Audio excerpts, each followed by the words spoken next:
Hello, everybody. It's Dave Neal, stand-up comic and host of Bachelor Nation News, and we have a Bachelorette recap last night. Charity whittles the men down to her final hometown visits. I kind of understand why the season is only 10 episodes now, because there wasn't much going on. Is that a sort of, a criticism of Charity? Not at all. It means she's unproblematic. Bring Braden back. Have somebody else to fight with. Even the 2-on-1 date, they weren't even mad at each other. Usually a 2-on-1 date is two people that hate each other. You get Chad Johnson versus, was it Alex? Who was it? You get, you know what I mean? There was none of that. There was, so we're going to get into it. I take notes, read it back to you, share them. No edits, no jump cuts, just me and you. By all means, don't forget to check out my Instagram. I put my stand-up show updates. I'll be in Seattle August 24th, Huntington Beach August 17th. Check those dates out there at D Neal's. I think next Saturday night I have a show in Hollywood, so you can always find out where I'll be over there. Patreon.com/Dave Neal for behind-the-scenes bonus content. Do you like what I do? Do you want to support the community? Well, join Patreon for as little as $5 a month, and every afternoon we have the completely free podcast Bachelor Rush Hour, featured in Time Magazine, featured in Washington Post. Oh boy, the places we'll go. Okay, so let's get into it here. We've got Charity, and again, let's go to my notes here. She chats with all the guys that are left, kind of takes them to the Big Easy, New Orleans or Nolans, whatever you want to call it, the Bayou, Louisiana. The Bayou's separate, but you get the point. Charity takes the boys out to hang and then announces the group date that she's actually taking Joey on is arriving. The chariot shows up. Now that Joey is on his second one-on-one date, anyone who hasn't gotten a one-on-one should know where they stand. Yeah, she just ain't that into you. You're not going to wow her week 7. You're not going to show up and be like, did I tell you that one joke about the farmer? No, it ain't going to. Oh, really? Ha ha. That's not going to happen. So she goes with Joey. They stop by a poet. It's like a young Bob Ross type. Let's see if we have a photo of the poet. I don't know if I do. No photo of the poet. You don't need a photo of the poet, okay?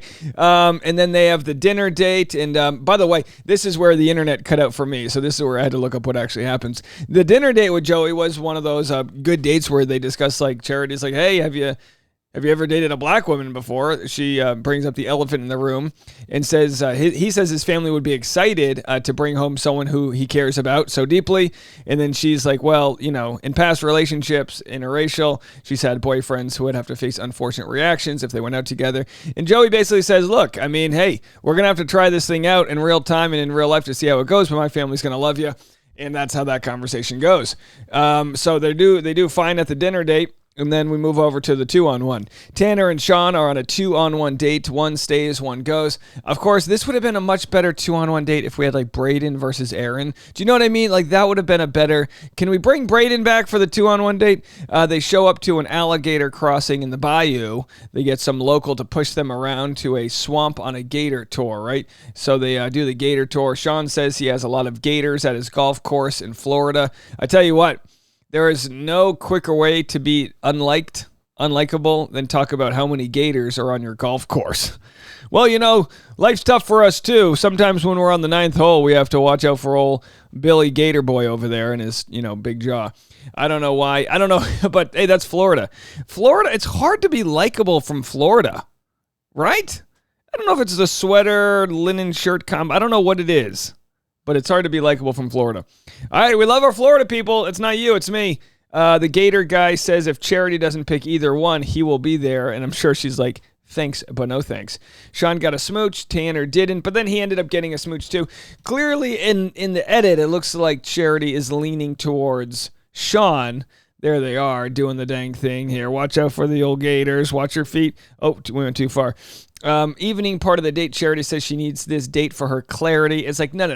The 2-on-1 date is not for your clarity, Charity. It's for the drama. It's contrived. There's no high stakes at all. You don't really like either of the guys. It's just filler time. We're filling time before the grand finale. This episode doesn't have much, folks. I don't know what I watched. Leave a comment. Did I miss something? Was there some grand nuanced moment? It's good. She's building her love story. This is the type of episode where other guys can say, I'm starting to build the fabrics that could turn into love, all the semantics they say. So Charity pretends to have a deep decision to make, but she actually doesn't hand a rose out. Tanner chuckles. Tanner's happy. Sean's mad. Charity says she hopes the remaining time will give her what she's looking for. Sean low-key has a temper tantrum, says, I did all the right things, said all the right things. It's like, yeah, dude, that's life. You ever been in a fight with your lady? You did the right things, you bought flowers, and it's still not right? Give it time, my guy. Give it time.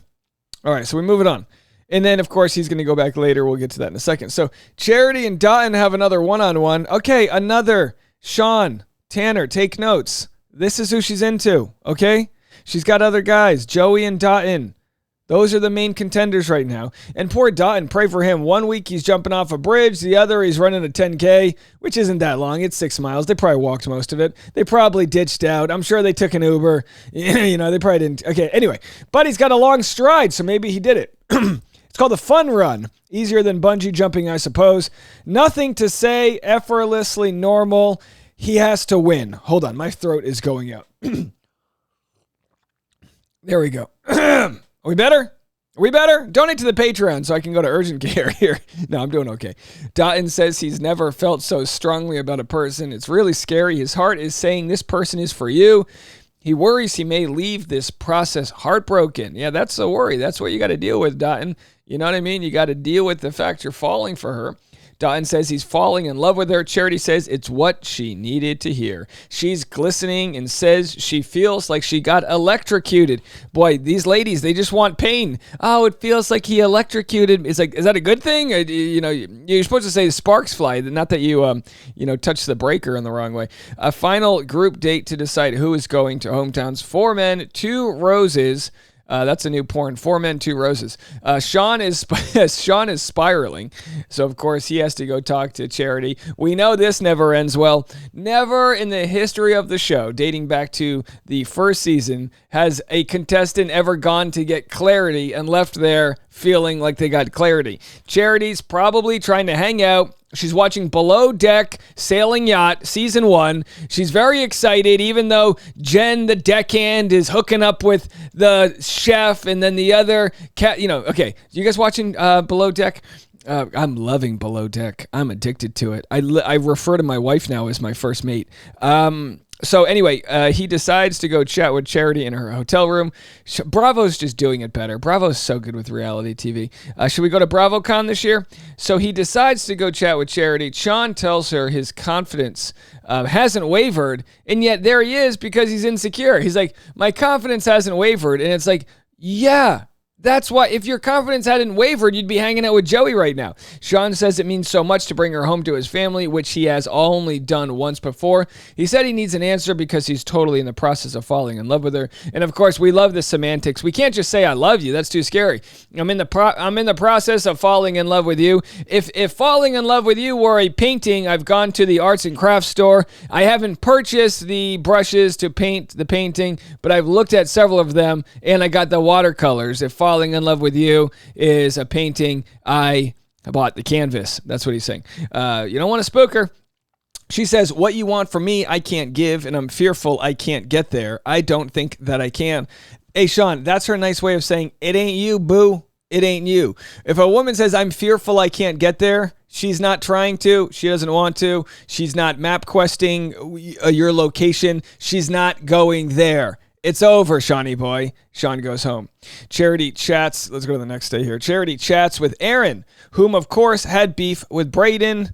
Xavier says he really likes Charity and he wants to fall in love with her. He says he's scared to commit to one person forever. Bro, I get it.